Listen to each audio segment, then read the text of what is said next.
or whatever. And so, you got to give them mad respect because, the kids and even us over there, us adults are very big on our pets and do not want to see them get toasted either. So I've heard and seen a fire of people running into major fires to go rescue Little Miss Fluffy and Mr. Bark. You know what? Like I said, they're doing much better than I am because, sorry, but I'm not going to get your cat out of the tree. He'll come down when he's ready. You know what I mean? Sorry, but I'm not going to the burner house to get your dog. The heat will draw him out. That's why I don't have these jobs. That's why you don't have his job, right?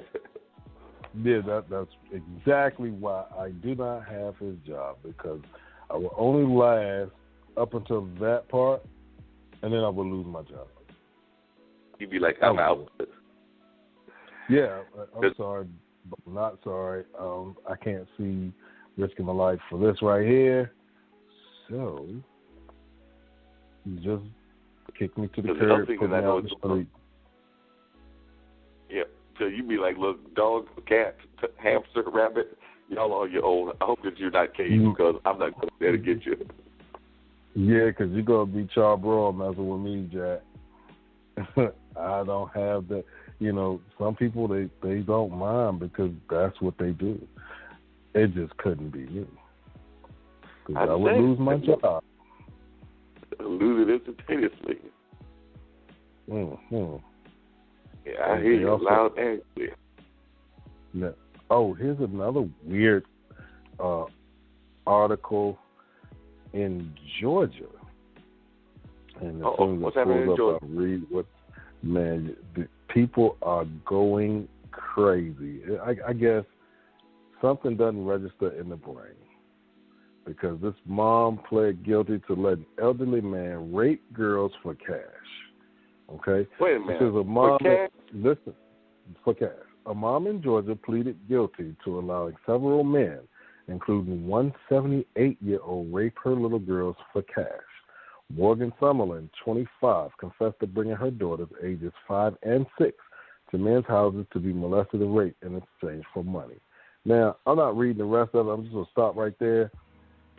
Her and every man that touched those little girls, like I said, those the men just need to be castrated, straight up. We're going to go third world country rules on them, and she needs to be tortured until she can't breathe. And I say that, and that's my own personal opinion. I don't condone that kind of stuff, and nor do I feel sorry for them to be punished. That's just my wrong. Own opinion. And I hear you on this one. That's just wrong for you to put your person out there, your daughter, and let them be abused like that by a whole society of people. There's no justification for that in any way, anyhow. That's just plain wrong. Yeah, they need to seriously pay for that. And then the female who killed her pimp, I don't know how many years ago it was now, Centoya Brown. I know they're getting ready to hear a case. She has a clemency hearing coming up. So hopefully she will regain her freedom, that would be nice. And I hope that she does get the opportunity to get out of prison. She's been in prison ever since. But, it's like, damn. If she was forced to do it and she killed him to get away, then I salute her, because instead of being his slave or sex slave or whatever, what do you want to call it? Otherwise. Unlike, get out of that. Unlike the guy that said out loud that slavery was a choice. Right. Said it out loud. I mean, and don't even talk. Got to be the dumbest. What was he smoking at the time? As a friend of mine likes to say whenever I say something out of character, but what was he smoking at the time that he thought that slavery was a choice? Had to be smoking something, because you know what? You have to be real, either, and it's not mental illness. You just dumb as shit. You know what I mean? Like, slavery was a choice. All right, tell that to your elders and your ancestors who were beaten and tortured and, you know, raped and murdered and hung and forced onto a boat that they didn't want to go on. Right. Put them on a plantation, told them to pick some shit that they didn't even want. So put in the bottom of the boat that they didn't want to be on. Right. And some boats, like in the National Museum and the African American Museum, they list the number of slaves that were put on the boat and the number of slaves that lived. And there's one boat, and I don't remember the name of the ship, but there were over 300 slaves that were to be transported to this new world, and only one survived. So, wow. You know, that was a choice. Are you serious? No, man. Hell no, that wasn't a choice. And whoever told you it was, and you want to say it's free thought, okay, yeah, say that in the alternate universe it is, but in the real world, what you said just ostracized you. You just ostracized yourself from everyone that makes sense. Totally ostracized yourself. Made no sense whatsoever. They were like, well, when his mom died, he went crazy. I don't want to hear that either, because there are a whole lot of people who lost their mothers, and out of all the folks that lost their mothers, you know, you're the only one that goes crazy? Nah. That you go nuts like that, that you make statements that make absolutely no sense whatsoever. Wow. But you want to try to justify it. It makes no sense whatsoever, but you're going to sit there and try to say that it does make sense, even though it is totally senseless. We got the other idiot back in the news. Which idiot is this? This would be the killer that's free, never served a day in jail, and I'm surprised he's still alive. Nobody's killed him yet. Down in Sanford, Florida, authorities say George Zimmerman threatened a private investigator working for a documentary filmmaker. He issued a summons for May 30th arraignment on a charge of misdemeanor stalking. Michael Gasparo is making a documentary on Trayvon Martin.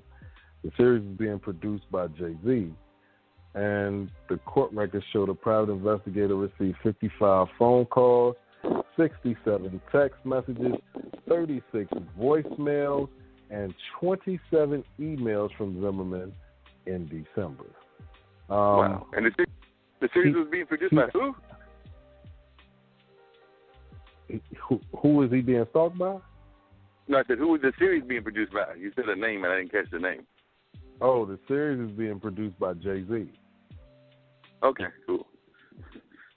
Now, they said Zimmerman identifies himself as Hispanic, but I'm quite sure our brown brothers are saying, nah, Doc, you are not a part of us. We do not want you. We never wanted you. Don't ever claim to be a part of who we are. Do not claim us at all. No, hell no. You got your own. Just check others, man. Check others? Check others. Check hell no. Check that here. Right. What is going to happen when he goes into prison? You know what I mean? Like, dude, you really going to go into prison and think you're going to be safe? All right, then. I'm surprised. Like I said, you know, just like somebody caught Jeffrey Dahmer out there, man, they're going to catch you out there the same way. Yeah, they're going to get him because as soon as he gets into the system, somebody's going to remember something he said, did, or something that he does not want them to remember, and that's when they're going to sit there and go like, hey, wait a minute, this is our chance to get back. Or they may just be there to make a name for themselves and be like, you know what, I'm going to be famous because I'm going to be the guy that took him out.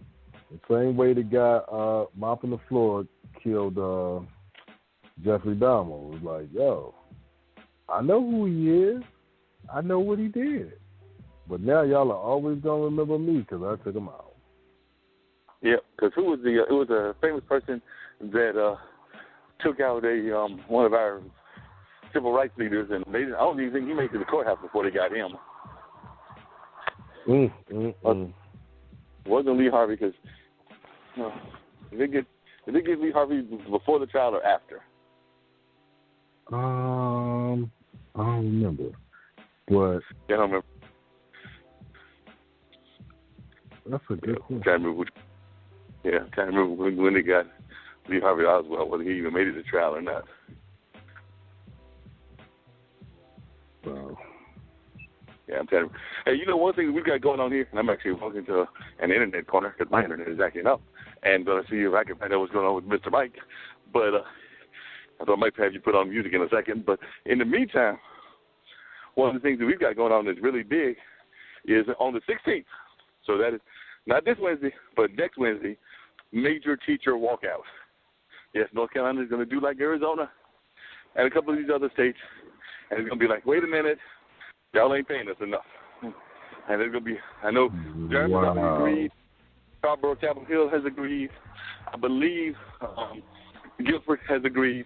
They're waiting, and I think they're going to get a positive vote of confidence today from Wade County, and they're pretty sure they're going to get it from Charlotte. So it sounds like most of the major cities and probably a lot of the smaller ones too.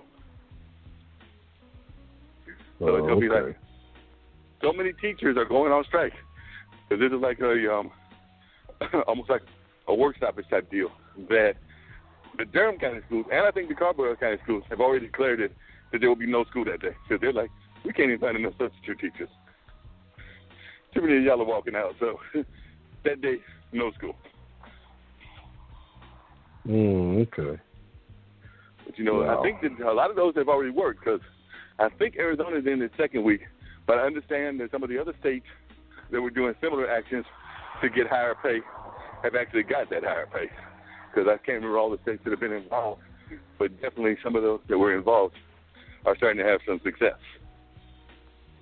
Oh, okay. So we're going to see what kind of results we get from North Carolina, because it's going to be real interesting to see if North Carolina comes into play in a positive sense. Because, you know, I know you know, because you probably had, I know I have had relatives that have worked in the school system, and we know that teachers do not get paid nearly enough for what they do. I mean, not just putting up with a lot of the youngsters and what they do, but just not getting paid enough. That's just a field that they need.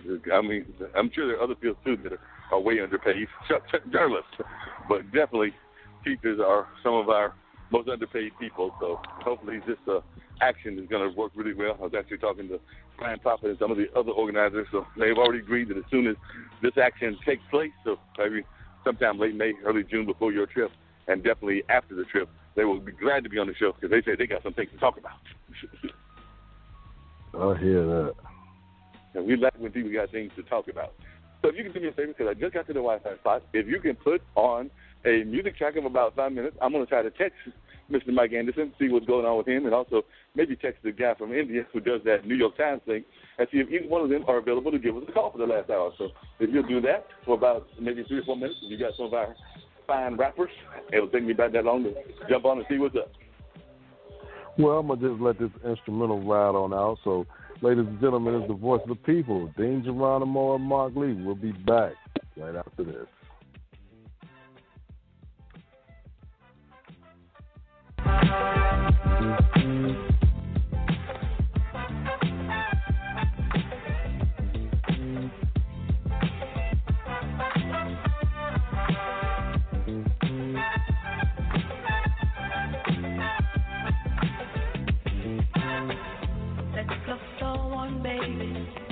Let yourself be free. I reach for you, honey. You reach for me.